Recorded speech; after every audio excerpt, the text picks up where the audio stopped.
وعباد الرحمن الذين يمشون على الأرض هونا وإذا خاطبهم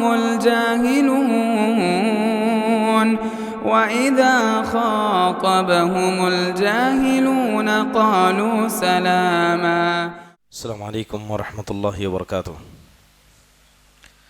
الحمد للہ رب العالمین والصلاة والسلام على سید الانبیاء والمرسلین نبینا محمد وعلى آلہ وصحبہ اجمعین. اما بعد، یقول اللہ سبحانہ وتعالی حتی اذا اتوا على وادی النمل قالت نملة یا ایہا النمل ادخلوا مساکنکم لا یحطمنکم سلیمان وجنودہ وهم لا یشعرون. اللہ سبحانہ وتعالیٰ کا ارشاد ہے، یہاں تک کہ جب حضرت سلیمان علیہ السلام کا لشکر چونٹیوں کی ایک وادی کے پاس سے گزرا تو ایک چونٹی نے اپنے ساتھیوں سے کہا کہ اے چونٹیوں، تم اپنے گھروں میں داخل ہو جاؤ، ایسا نہ ہو کہ حضرت سلیمان علیہ السلام اور ان کا لشکر تمہیں روند ڈالے اور انہیں اس بات کا احساس بھی نہ ہو. فتبسم ضاحکا من قولها. جب یہ بات حضرت سلیمان علیہ السلام نے سنی تو اس چونٹی کی بات کو سن کر وہ مسکرانے لگے اور کہنے لگے کہ میرے پروردگار، تو مجھے اس بات کی توفیق دے کہ جو نعمتیں تو نے مجھے عطا کی، میرے والد کو عطا کی، میں ان کا شکر گزار بن سکوں اور نیک عمل کر سکوں جس سے تو راضی ہو جائے. اے میرے پروردگار، تو اپنی رحمت سے اپنے نیک بندوں میں میرا شامل کر دے. محترم حاضرین، یہ سورہ نمل کی آیت کریمہ ہے جس کے اندر اللہ تبارک و تعالیٰ نے دو قصوں کا تذکرہ یہاں پر کیا. پہلا ایک قصہ جو حضرت سلیمان علیہ السلام کا چونٹیوں کے ساتھ ہوا، اور دوسرا ایک قصہ جو حضرت سلیمان کا ہدہد نامی پرندے کے ساتھ ہوا. ان آیتوں کو جب پڑھتے ہیں تو اس کے اندر دو تین باتیں بڑی اہم ہمیں نظر آتی ہیں.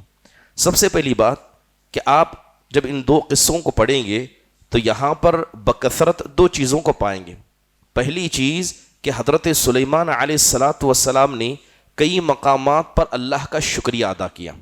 یہ نہیں کہ اپنی نعمتوں پر ادا کیا، بلکہ جو نعمتیں اللہ نے ان کے والد کو عطا کی ان کا بھی شکریہ ادا کیا، اور وہ نعمتیں جو اللہ نے عمومی طور پر ایمان والوں کو عطا کی ان کا بھی شکریہ ادا کیا. اللہ تعالیٰ ان کے بارے میں کہتا ہے کہ انہوں نے کہا الحمدللہ فضلنا علی کثیر من عبادہ الصالحین، کہ وہ کہنے لگے کہ تمام تعریفیں اس رب العالمین کے لیے ہیں جس نے اپنے بہت سارے بندوں کو بہت ساری فضیلتوں سے نوازا اور ان بندوں میں ہمیں فضیلت سے نوازا. تو اس آیت کریمہ سے کچھ باتیں ہمیں سمجھ میں آتی ہیں.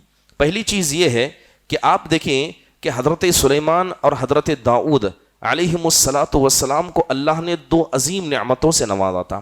ایک عظیم نعمت بادشاہت، طاقت اور قوت تھی، اور دوسری عظیم نعمت علم اور نبوت تھی. جب آپ آیتوں کو پڑھیں گے تو سب سے زیادہ حضرت داؤد اور سلیمان علیہم السلام نے جس نعمت کا شکر گزاری اللہ سے کی وہ علم کی نعمت تھی. کیونکہ جس آدمی کو اللہ تعالیٰ علم عطا کرے، اور وہ بھی علم ایسا جو انسان کو آخرت کی طرف لے جانے والا ہو، وہ اس بادشاہت سے بہتر ہے جو بادشاہت دنیا کے معاملے میں انسان کو عطا کی جاتی ہے. اس لیے امام قرطبی رحمہ اللہ نے کہا ہے کہ حضرت سلیمان علیہ السلام کو اللہ نے اتنا عظیم بادشاہ بنایا تھا کہ انسان تو انسان، جانور، چرند پرند، ہواؤں پر، یہاں تک کہ سمندر کے اندر تک ان کی پہنچ موجود تھی. ان تمام نعمتوں کو اگر ایک پلڑے میں رکھ دیا جائے اور صرف حضرت سلیمان کو جو اللہ نے علم سے نوازا تھا اسے ایک پلڑے میں رکھا جائے تو علم کا پلڑا ہمیشہ بھاری ہوگا. دوسری اہم بات، یہاں پر ایک بات ہمیں یہ سمجھ میں آتی ہے کہ حضرت سلیمان علیہ السلام اللہ کی نعمتوں کا تذکرہ کر رہے ہیں کہ اللہ تعالیٰ نے ہمیں یہ عطا کیا، اللہ نے ہمیں یہ عطا کیا. تو اس سے پتہ یہ چلا کہ اگر کوئی آدمی اللہ کی نعمتوں کو بطور اعتراف اور بطور شکریہ گنانے لگے اس میں کوئی حرج کی بات نہیں ہے، لیکن اگر کوئی آدمی بطور فخر اللہ کی نعمتوں پر اتراتے ہوئے ان کا تذکرہ کرتا ہے تو شریعت اسلامیہ اس کو فخر اور تکبر کی علامت مانتی ہے۔ دوسری اہم بات کہ انسان کو اس بات کا حق ہے کہ وہ کسی اور کی نعمتوں پر بھی شکریہ ادا کر سکتا ہے۔ اب حضرت سلیمان علیہ السلام نعمتوں میں اپنی والد کی نعمتوں کا تذکرہ کر رہے ہیں کہ اللہ تعالیٰ نے انہیں بادشاہت عطا کی، اللہ تعالیٰ نے انہیں علم سے نوازا، تو اس کا بھی اعتراف انہوں نے کیا اور اس کا شکر بھی انہوں نے یہاں پر ادا کیا۔ اب یہاں پر جو شکر حضرت سلیمان علیہ السلام ادا کر رہے ہیں وہ دو طریقے کا شکر ہے۔ پہلا شکر زبان سے اعتراف کرنا، دل سے اس بات کو مان لینا۔ دوسرا شکر ہے زبان سے اعتراف کرنے کے بعد دل کے اندر اسے جگہ دینا، اور تیسری چیز ہے اعضاء اور جوارح سے اس پر عمل کرنا۔ تو آپ دیکھیں گے کہ حضرت سلیمان علیہ السلام کے پاس یہ تینوں چیزیں موجود تھیں۔ دل سے انہوں نے اللہ کی نعمتوں کو مانا اور اعتراف کیا، زبان سے اس کا شکریہ ادا کیا، اور جب بات اللہ کی اطاعت کی آئے تو برابر اللہ تعالیٰ نے جو واجبات آپ پر عطا کیے تھے اسے مکمل کیا۔ اس کے بعد اگر قصے میں آگے بڑھیں تو اس چونٹی نے کہا جو چھوٹی سی مخلوق ہے کہ اے چونٹیوں کی جماعت، تم اپنے گھروں میں داخل ہو جاؤ، ایسا نہ ہو کہ حضرت سلیمان کو پتہ نہ ہو کہ تم یہاں موجود ہو اور ان کا لشکر تمہیں روند دے، تمہیں مسل کر رکھ دے۔ محترم حاضرین، اس قصے سے، اس آیت کریمہ سے پہلی بات ہمیں یہ سمجھ میں آتی ہے کہ وہ چونٹی جو ظاہری طور پر ایک چھوٹی مخلوق ہے لیکن اس نے اپنے حق کو ادا کیا، اور اس کا حق یہ تھا کہ اللہ تبارک و تعالیٰ نے اسے اتنی ہلکی سی سمجھ عطا کی کہ وہ اپنے بارے میں نہیں بلکہ اپنی قوم کے سارے لوگوں کے بارے میں سوچے اور سب کا خیال کرے۔ اور یہاں پر یہ بھی بات ہمیں سمجھ میں آتی ہے، بہت سارے لوگ کہتے ہیں کہ جانوروں کو اللہ نے عقل نہیں عطا کی ہے، وہ بے عقل مخلوق ہے، لیکن جس طرح چونٹی نے اپنی ذمہ داری کو سمجھا اور ساری چونٹیوں کو حضرت سلیمان کے لشکر کے تعلق سے آگاہ کیا، یہ بات پتہ چلتی ہے کہ مخلوقات کو بھی اللہ تعالیٰ نے جو انسان کے علاوہ ہیں، جنات کے علاوہ ہیں، اللہ تعالیٰ نے انہیں عقل جیسی نعمت سے نوازا ہے۔ یہ بات الگ ہے کہ وہ اتنی عقل نہیں رکھتے جتنی عقل ایک صحیح سالم عاقل اور بالغ مسلمان عقل رکھتا ہے۔ محترم حاضرین، آپ دیکھیں کہ حضرت سلیمان علیہ السلام کہ اس مزاج کو دیکھیں کہ جب انہوں نے سنا کہ ایک چھوٹی سی مخلوق اپنے ساتھیوں کو ان کے لشکر سے بچانا چاہتی ہے، جیسے کہ امام ابن کثیر نے لکھا ہے کہ جیسے ہی حضرت سلیمان علیہ السلام نے اس چونٹی کی بات کو سنا، انہوں نے اپنے لشکر کا چہرہ پھیر دیا، جو سیدھے جا رہا تھا انہیں منع کیا کہ اس راستے کو چھوڑا جائے، صرف اس مخلوق پر رحم کرتے ہوئے جو اپنے ساتھیوں کی مدد کر رہی تھی۔ تو یہ بات پتہ چلی کہ جو آدمی جتنا لوگوں پر رحم کرتا ہے، خاص کر ان پر جو اس سے حد درجہ کمزور ہیں، یہ اس کے تواضع کی دلیل ہے اور یہ اس کے بلند اخلاق کی دلیل ہے۔ محترم حاضرین، آپ دیکھیں قالت نملۃ، اللہ تعالیٰ نے کہا کہ اس چونٹی نے کہا، تو یہ بات ہمیں سمجھنی چاہیے کہ جس طرح انسان بولتے ہیں اور انسان کی بات کو سمجھا جاتا ہے، اس طرح ہر جانور بولتا ہے، اور ہر جانور اپنے دوسرے ہم جنس جانور کی زبان کو سمجھتا ہے۔ اب چونٹی نے آواز لگائی، اسے کوئی عام انسان نہیں سن سکتا تھا، مگر چونٹیوں کی جماعت نے اس کی آواز کو سنا۔ تو علماء نے اس سے استدلال کیا کہ جتنے مخلوقات دنیا میں موجود ہیں، ہر کوئی گفتگو کرتے ہیں، ہر کوئی ایک دوسرے سے بات کرتے ہیں، بس فرق یہ ہے کہ ہم انسان ان کی بات کو سمجھ نہیں سکتے۔ محترم حاضرین، اس کے بعد آگے آیت میں دیکھیں، اللہ تعالیٰ کہتا ہے قال ربی اوزعنی ان اشکر نعمتک التی انعمت علی۔ حضرت سلیمان نے کہا، اے میرے پروردگار، تو مجھے اس بات کی توفیق دے کہ جو نعمتیں تو نے مجھے عطا کی اور میرے والد کو عطا کی، میں ان کا شکر گزار بن سکوں، تو مجھے اس بات کی توفیق دے۔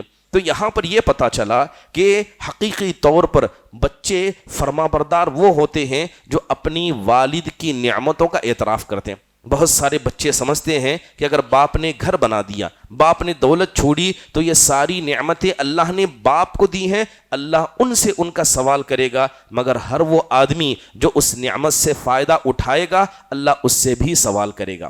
اور ایک فرما بردار بچے کی یہ ذمہ داری ہے کہ اگر اللہ نے باپ کو نعمتوں سے نوازا ہے تو باپ کی اس نعمت پر وہ بھی شکریہ ادا کرے اور باپ کے اس بوجھ کو ہلکا کرے۔ اس کے علاوہ نیک اولاد کا ہونا یہ کتنی عظیم نعمت ہے، اس آیت کریمہ سے ہمیں سمجھ میں آتی ہے۔ آپ دیکھیں کہ حضرت داؤد علیہ السلام اگر حقیقت میں دیکھا جائے تو اتنے بڑے بادشاہ نہیں تھے جتنے حضرت سلیمان تھے۔ حضرت سلیمان اگرچہ بیٹے تھے مگر اللہ تعالیٰ نے ان کی بادشاہت کو انسانوں سے ہٹا کر جنات سے ہٹا کر چرند پرند تک اللہ نے ان کی بادشاہت کو پھیلا دیا تھا، لیکن اس کے بعد بھی اپنے باپ کی اس نعمت کا شکریہ ادا کرتے ہیں جو ان کے مقابلے میں چھوٹی تھی۔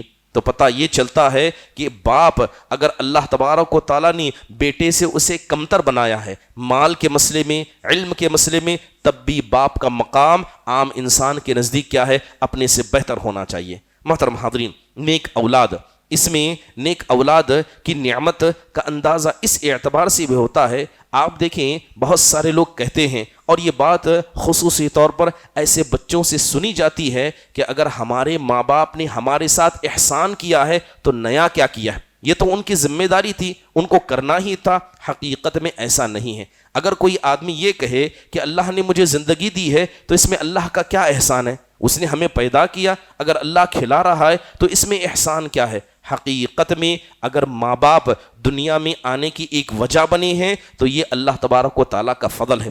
اگر کوئی آدمی اسلام کے حال میں اس نے آنکھوں کو کھولا ہے، مسلم گھر میں اس نے آنکھوں کو کھولا ہے، اس میں بھی ماں باپ کا احسان ہے۔ اور اسی طرح اگر کسی کے ماں باپ نمازی ہیں، دیندار ہیں، اللہ کی راہ میں خرچ کرنے والے ہیں، تو آپ سمجھ لیجئے کہ جتنے نیک والدین ہوں گے ان کے گھر میں جتنے بچے پیدا ہوں گے، بچوں کو چاہیے کہ اپنی اولاد کی، اپنے والدین کی ایک ایک نعمت کی ویسی ہی وہ قدر کریں اور ویسے ہی اللہ تبارک و تعالیٰ کا شکریہ ادا کریں۔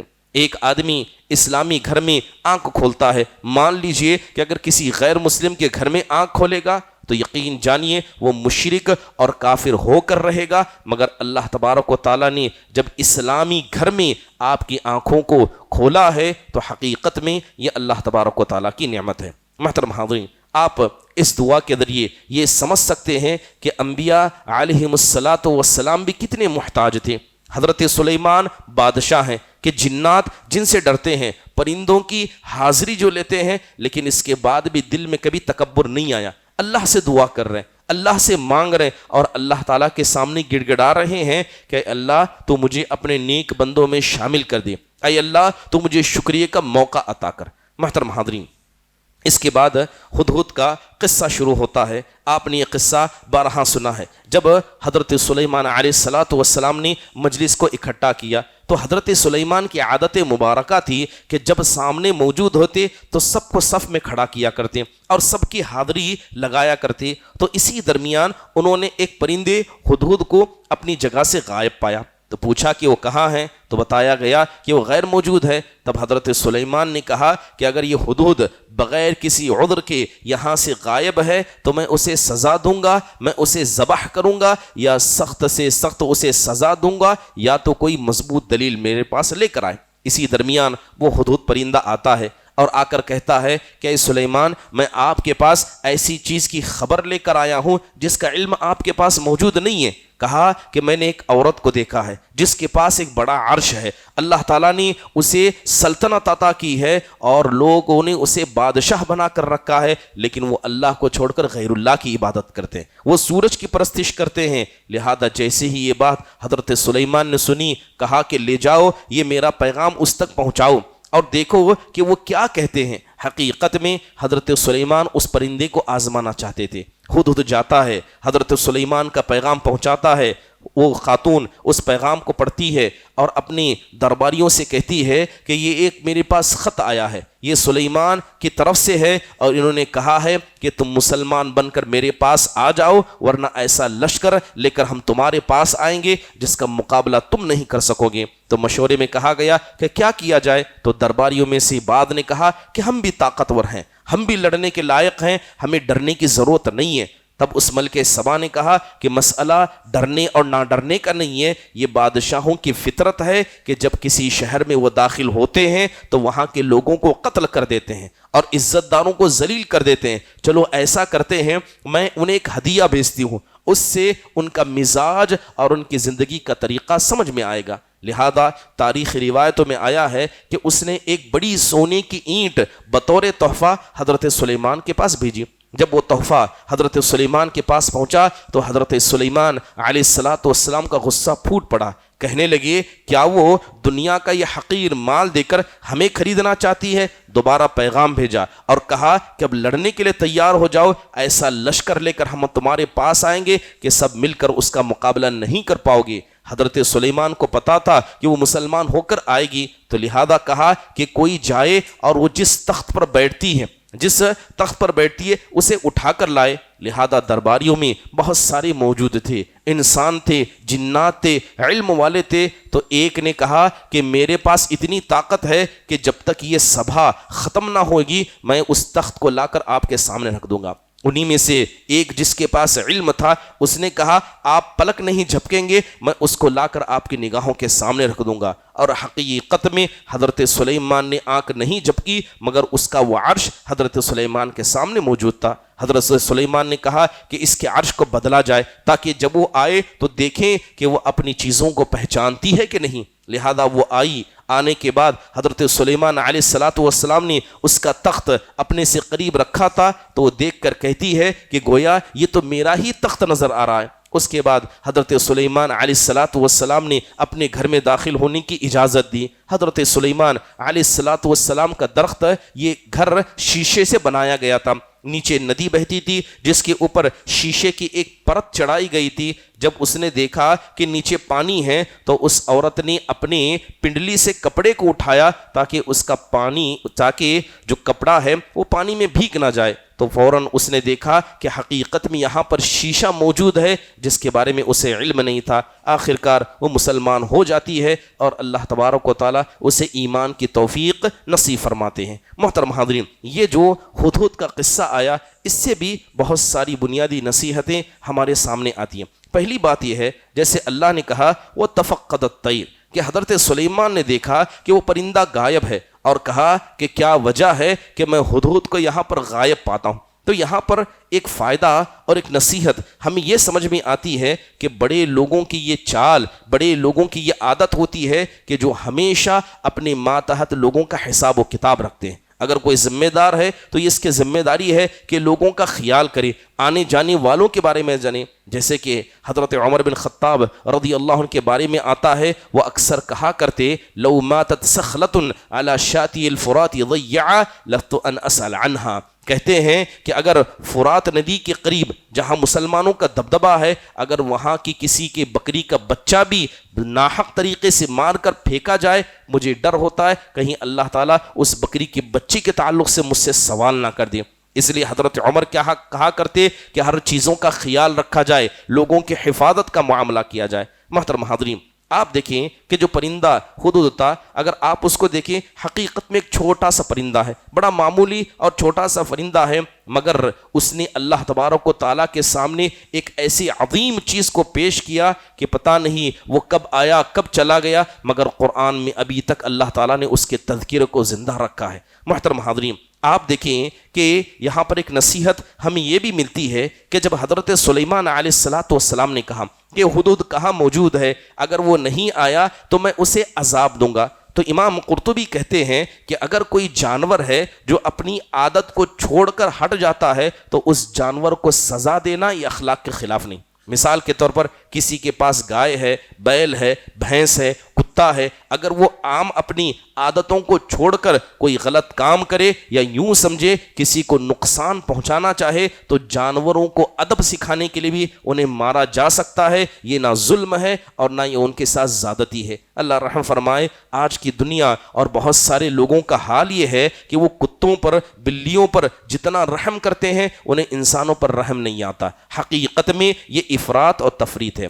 اس کے علاوہ ایک بات ہمیں یہاں بھی سمجھ میں آتی ہے کہ ایک اکثر چیز کہی جاتی ہے کہ اللہ تبارک و تعالیٰ نے صرف انسانوں کو مکلف بنایا ہے، لیکن یہ آیت کریمہ بتاتی ہے کہ اللہ نے بہت سارے جانوروں کو بھی مکلف بنایا ہے۔ آپ دیکھیں کہ وہ چھوٹا سا پرندہ تھا مگر اس نے اپنی ذمہ داری سمجھی اور آ کر حضرت سلیمان علیہ السلام کے سامنے بات کر رکھا۔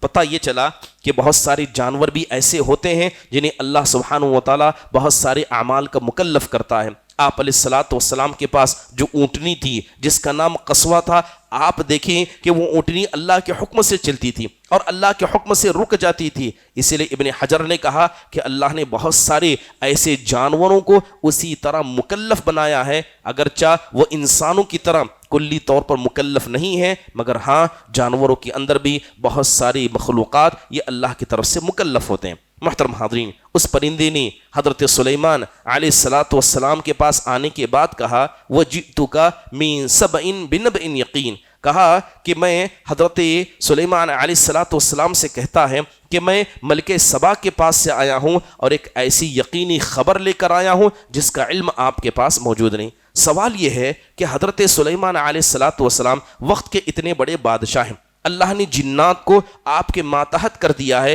اس کے بعد بھی حضرت سلیمان کو کیسے نہیں پتا چلا کہ ایک بڑی اور ایک بڑا بادشاہت ہے جس کی ذمہ دار ایک عورت ہے، وہ اللہ کے ساتھ شرک کرتی ہے اور سارا کا سارا معاشرہ یہ سورج کی عبادت کرتی ہے؟ یہ چیز حضرت سلیمان کو کیسے نہیں پتا چلی جبکہ وہ چیز پرندے کو پتا چلی؟